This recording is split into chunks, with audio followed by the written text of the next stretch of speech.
জুয়ের ১০ জন মিলে একটা সার্কেল আছে। একটা হলো তার প্রেমিক আর ৯ টা হলো তার বন্ধু। এখানে আমার প্রশ্ন হলো যে সে টাকা জমাতে পারে না। এখানে কেন টাকার প্রশ্ন আসলো? সেটা হলো সে একটু মনে করেছে যে একটু মেলামেশার পাশাপাশি একটু অর্থ সঞ্চয় এমনটা মনে করতে পারে। কিন্তু বাস্তবে তার অর্থ সঞ্চয় হয়নি। কেন? ২ টা কারণ আছে। একটা হলো যারা একটা মানুষের সাথে মেশে যে মেয়ে, সে মেয়ে কিন্তু তার বন্ধুদের কাছ থেকে কিছু হেল্প নেয়। যে ৯ জন বন্ধু যার সাথে কিছুটা রোমান্টিক গল্প হয়, একটু চলাফেরা হয়, তাদের কাছ থেকে কিন্তু বিভিন্ন সমস্যায় টাকা নেয়। ফ্লেক্সি হতে পারে, কোনো গিফট হতে পারে, কিছু টাকা হতে পারে। কিন্তু সে টাকা জমাতে পারে না। ২ টা কারণ। একটা কারণ হলো যে মেয়েদের একটা স্বভাবচরিত বৈশিষ্ট্য, সেটা হলো যার কাছ থেকে সাহায্য নেয়, যার কাছ থেকে টাকা বা বিভিন্ন কাজে সাহায্য নেয়, তাদেরকে সে বন্ধু ভাবে। আর একজনের সাথে তার প্রেম থাকে, যৌন সম্পর্ক থাকে, মেলামেশা থাকে। কিন্তু যে ১০ জনের মধ্যে একজন তার প্রেমিক, সে সাধারণত ভণ্ড হয়। বাকি ৯ জন অনেক ভালো। হ্যাঁ, জুঁইকে পছন্দ করে, তার সাথে চলে, একটু সময় কাটাতে চায়, গল্প করতে চায়। কিন্তু চলতে, চলতে হয় কি? কিছু হেল্প নেয়। তারা হয়তো একটু আশা করে যে আমি তার সাথে মিশতে পারবো বা আমাকে ভালোবাসবে বা তার আমি যৌন সঙ্গী হব, এরকমটা ভাবে। কিন্তু তাদের সাথে ওই গভীর সম্পর্ক হয় না, ঘনিষ্ঠ সম্পর্ক হয় না, অন্তরঙ্গতা হয় না। যার সাথে হয় সে যেহেতু বদমাশ, সে বিভিন্ন চালাকি করে কোনো খরচ করে না। ১ম ২-১ দিন খরচ করেছে, তারপরে নানান অজুহাতে তার কাছ থেকে টাকা এবং এমনভাবে সে তাকে আকৃষ্ট করেছে জুঁইকে, যে জুঁইয়ের কিন্তু ওকে ছাড়া অন্য কাউকে ভালো লাগে না। এবার জুঁই কিন্তু তার কাছ থেকে দূরে থাকার যে চেষ্টা, সেটা করতে পারে না। ফলশ্রুতিতে কি হয়? সে যার সাথে অন্তরঙ্গভাবে মিশছে, তাকেই বরং সে টাকা দেয়। এটা অনেক ক্ষেত্রে আপনি দেখবেন, আপনার শুনে ১ম এ অবাক হবেন যে জুঁই ১০ জন তার বন্ধু, অনেক ভালো বন্ধু। কিন্তু ৯ জন অনেক আশা করছে, কিন্তু কোনো আশা জুঁই পূরণ হতে দিচ্ছে না। অথচ যে একজন বদমাইশ, চরিত্রহীন, খারাপ, লম্পট, সে কিন্তু তাকে সেভাবে ব্যবহার করছে। কিন্তু জুঁই বুঝতে পারছে না। এবং এত মজা দিতে পেরেছে এইসব লম্পটদের মধ্যে এই স্বভাবটা বেশি থাকে। তাকে ছাড়তেও পারছে না। তখন কি হচ্ছে? ওই ৯ জনের কাছ থেকে টাকা নিচ্ছে, সুবিধা নিচ্ছে। কিন্তু ওই টাকাগুলো ওকে দিচ্ছে। এটা একটা। আরেকটা কারণ হলো যে যারা এই কেলেঙ্কারির সাথে জড়িত যে পুরুষগুলো, তারা কিন্তু ১ম এ একটু খরচ করে, নানান উছিলা চালাকি করে। তারপর বিভিন্ন কৌশলে আরো টাকা নেয়।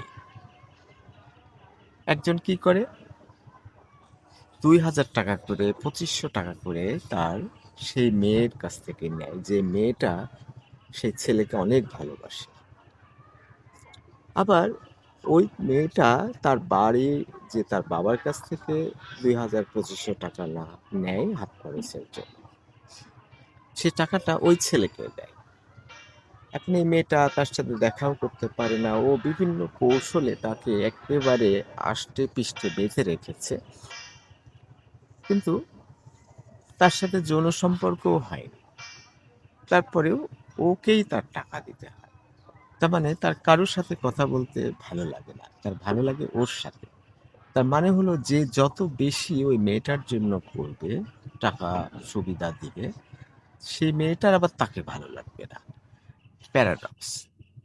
আর যে ছেলেটা তাকে চিট করছে কিন্তু যৌন খুশি করছে বা করছে না, বিভিন্ন কৌশলে তার কাছ থেকে সুবিধা নিচ্ছে।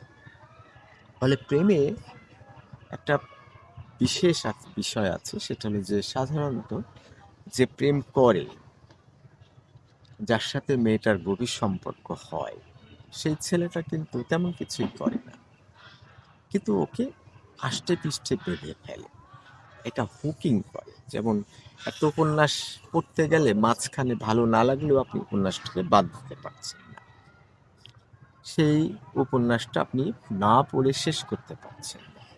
ঠিক মেয়েটাও ওই ছেলেটাকে কিছুতেই ভুলতে পারছে না। ফলে প্যারাডক্স বা আইরনি যেটা, সেটা রিলেশনের ক্ষেত্রে খুব বেশি হয়। যে হেল্প করে, যার কাছ থেকে সাহায্য নেয়, তাকে সে বন্ধু ভেবে চলে, কিন্তু যার সাথে তার যৌন সম্পর্ক, সেই রকম সম্পর্ক, তাকেই বরং সে টাকা দিয়ে হেল্প করে। তাই বলছি যে গণিত অনুশীলন, জুয়ের সার্কেল, যে সার্কেলে 9 জন ছেলে বন্ধু আছে আর একজন প্রেমিকা আছে, সেই প্রেমিকার সাথে মিশছে, সেখানে বরং আরো সে খরচ করছে, আর বাকি 9 জনের কাছ থেকে আরো টাকা সে নিচ্ছে, সুবিধা নিচ্ছে। ফলে কি হচ্ছে, সে আর টাকা জমাতে পারছে না। আবার যে মেয়েটা ভাবছে যে প্রেম করে তো ছ্যাঁকা খেলাম, যৌন সম্পর্ক হলোই, তাহলে এমন কারোর সাথে আমি রিলেশন করব যার কাছ থেকে নিব, কিন্তু সেও টাকা জমাতে পারে না। কেন? কারণ যারা এই যৌন সম্পর্কে যেতে পারে, যাদের সে অ্যাবিলিটি আছে, যে যে কৌশল তার আছে, তার মধ্যে এমনই একটা ব্যাপার থাকে যে সে টাকা খরচ করে না। প্রথমে একটু ইনভেস্ট করে, কিন্তু পরে আর করতে পারে না। দিনের পর দিন সে মেয়েটাকে যৌনভাবে সুবিধা নেয়, আবার অর্থনৈতিকভাবেও সুবিধা নেয়, আবার যোগাযোগ বেশি করে না, মেয়েটা অস্থির হয়ে থাকে। কারণ এই ছেলেটা অনেকগুলো মেয়ের সাথে রিলেশন সিমালটানেসলি করতে থাকে। ফলে একটা গ্যাপ হয়, তখন মেয়েটা আরো প্রেমে পড়ে যায়। ছেলেটা বিভিন্নভাবে ব্ল্যাকমেল করে, মেয়েটা আরো প্রেমে পড়ে যায়। এভাবে চলতে চলতে দেখা যায় যে যারা নোংরা কাজ করে, যেসব মেয়েরা প্রথমে হয়তো করতে চায়নি, পরিস্থিতিতে পরিবেশে একটা দুটা দুর্ঘটনা ঘটার পরে সে নিজেকে ওইভাবে দেখছে যে আমার তো একটা টাকা পয়সাও পাবো, জামা এটা সেটাও পাবো, আবার আমি একটা ভালো সময়ও কাটাতে পারবো। কিন্তু সেটা হয় না। যারা নষ্ট পুরুষ তারা 1 দিন 2 দিন 3 দিন একটু খরচ করে, এটা সেটা করে, পরে কিন্তু সেটা করে না। একজন ঈদে পর্যন্ত গেল না তার দেশের বাড়িতে। এত নোংরা, এত অভিজাত পুরুষটা, কিন্তু ভেতরে ভেতরে নোংরা।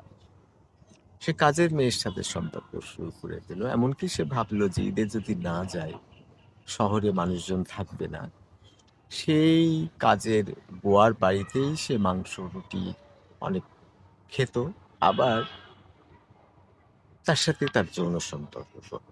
তো এরা যারা হিংস্র, যারা দানবীয়, যারা নোংরা, যারা লম্পট, যারা চরিত্রহীন, তাদের মধ্যে এই জিনিসটা খুব বেশি থাকে। তারা নিবে তো সবই নিবে। আবার কিছু নিরীহ পুরুষ থাকে যারা দিবে সবই দিবে। হয়তো কিছু নেওয়ার আশায় দিচ্ছে, কিন্তু সেই স্বপ্নটা পূরণ হয় না। সেটা কাজ করে না। একেবারেই প্যারাডক্স। উল্টাটা হয়। এত সম্পর্ক যে পুরুষগুলোর সাথে, তার সাথে ওই মেয়ের সম্পর্ক। আর মেয়েটা ভালো করেই জানে যে যার সাথে যৌন সম্পর্ক হয় সে তাকে সময় দেয় না, এবং সময় না দিলেই আরো গাঢ় সম্পর্ক হয়। ফলে কাউকে কাউকে সে রাখে, যার সাথে গল্প করতে পারে, কথা শেয়ার করতে পারে, এখানেও সেখানে একটু বেড়াতে পারে। এ ধরনের একটা জিনিস সে তার কাছ থেকে নেয়। তার মানে যে ফ্রেন্ড জোনে পড়ে যাচ্ছে, সে শুধু দিতেই থাকবে, আর মেয়েটা নিতেই থাকবে। আর যে ছেলেটার সাথে তার যৌন সম্পর্ক রয়েছে, মেয়েটাই তাকে দিতেই থাকবে, আর ওই যৌন সঙ্গী তার কাছ থেকে নিতেই থাকবে। এর কাছ থেকেও নিতে থাকবে, আরো 10টা 50টা মেয়ের সাথেও সে এগুলো করতে থাকবে। তাহলে এখান থেকে শিক্ষণীয় যে বিষয়টা, সেটা হলো যে একটা মেয়ে যেভাবে একটা পুরুষের সাথে মিশে সুবিধা নিতে চাচ্ছে, সুবিধা সে পাবে না, অযথা এটার একটা চেষ্টা করে। বাস্তবে কিন্তু এর কোনো ফল হয় না। সমাজে সে নিগৃহীত, অপদস্থ, মানুষ নোংরা ভাবে, একে একে একদিন একদিন করে জানাজানি হয়ে যায়। সবকিছু মেয়েটার শেষ হয়ে যায়। একসময় যৌবন চলে যায়, তার দুর্নাম হতে থাকে, হয় না। এই যারা সিনেমা করে নোংরা সিনেমা খুব বেশি ডিফিকাল্ট। কারণ কিছু সময়ের জন্য একটা ছেলে সেই ভিডিও দেখে, দেখার পরে প্রয়োজন মিটে গেলে ভিডিওটা কেটে দেয়। অনেক কিছু করে অবৈধভাবে, নোংরাভাবে কেউ যদি সুবিধা নিতে চায়, সে সুবিধা সে নিতে পারে না। এটা একটা ভুল ধারণা। এই ভুল ধারণা ভাঙার জন্য আমি এই ভিডিওটা করলাম। পাশাপাশি আমি বললাম যে, "মেয়ে তুমি যাদের সাথে মেশো তাদের মধ্যে ভালো ছেলেকে চিনতে শেখো। আমার অনেক ভিডিও আছে, আরও পৃথিবীতে ভিডিও আছে। তোমাদের শেখার দরকার আছে। তুমি যাকে মনের সঙ্গী, প্রাণের সঙ্গী, শরীরের সঙ্গী, জীবনের সঙ্গী বানাতে চাচ্ছ, সে কিন্তু তোমাকে কোনোই পাত্তা দেয় না। শুধু মুখে একটু অভিনয় করে, অল্প স্বল্প। এই অল্প স্বল্প ৫-১০ মিনিট অভিনয় করে, আরেকটা মেয়ের সাথে করে। এরকম করতে, করতে সে প্যারালেলি অনেকগুলো নারীর সঙ্গ সে নেয়। তার মানে ১০০টা পুরুষের মধ্যে একজন পুরুষ আছে যে ৯৯টা নারীর সাথে নষ্ট-ভষ্ট করে। আবার ওই ৯৯টা নারী তখন ১০০টা পুরুষকে দোষ দেয় যে, "যার সাথে রিলেশন করলাম সেই নষ্ট। যাদের সাথে আমি রিলেশন করিনি তারা তাহলে কত নষ্ট। আমি বেছে, বেছে সবথেকে ভালোটাকেই নিলাম। অথচ ভালোটাই যদি এত খারাপ হয় তাহলে ওইগুলো আবার কত খারাপ। আসলে ওইগুলোই ভালো।" চসার বলছে, "if gold rust what shall iron do?" মানে যদি সোনায় যদি মরিচা ধরে তাহলে লোহার কি দশা হবে? আসলে যেটাকে সে লোহা ভাবছে সেটাই আসলে সোনা। আর যেটাকে সে সোনা ভাবছে সেটাই হচ্ছে লোহা। এটাই হলো আইরনি, প্যারাডক্স।